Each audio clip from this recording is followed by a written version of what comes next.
اعوذ باللہ من الشیطان اللعین الرجیم بسم اللہ الرحمن الرحیم اللہم صلی علی محمد وآل محمد۔ صاحبان ایمان، اس ویڈیو میں مختصر سا آسان سا وظیفہ ہے ان مومنین مومنات کے بچے اور بچیوں کے لیے جن کی شادی نہیں ہو رہی، رکاوٹیں ہیں، بندشیں ہیں۔ یہ ایک تجویز کرتا عمل ہے، وظیفہ ہے، جسے آیت اللہ مرجع علی قدر سید سستانی حفظ اللہ سے کسی نے سوال کیا کہ شادی کے لیے کوئی ایسی دعا، کوئی ایسا عمل، کوئی ایسا وظیفہ بیان فرمائیں، تو آغا نے یہ استغاثہ، نماز استغاثہ بیان فرمایا ہے۔ ان افراد کے لیے کرنا کیا ہے؟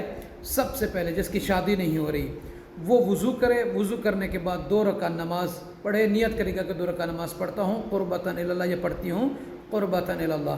فجر کی طرح پہلی اور دوسری رکعت میں الحمد کے بعد کوئی سی سورہ پڑھ سکتا ہے۔ نماز مکمل کرنے کے بعد تسبیح جناب فاطمہ الزہرا سلام اللہ تعالیٰ علیہ پڑھیں۔ تسبیح مکمل کرنے کے بعد پیشانی کو سجدہ پر رکھ کر 100 مرتبہ پڑھنا یا فاطمہ تو اغیثینی، یا فاطمہ تو اغیثینی۔ پھر دائیں رخسار سجدہ پر رکھ کر یا فاطمہ تو اغیثینی، یا فاطمہ تو اغیثینی۔ پھر دوبارہ سجدہ میں سر کو رکھ کر یا فاطمہ تو اغیثینی 100 مرتبہ پڑھنا، یا فاطمہ تو اغیثینی۔ پھر بائیں رخسار جو ہے آپ سجدہ پر رکھ کر یا فاطمہ تو اغیثینی، یا فاطمہ تو اغیثینی 100 مرتبہ پڑھنا ہے۔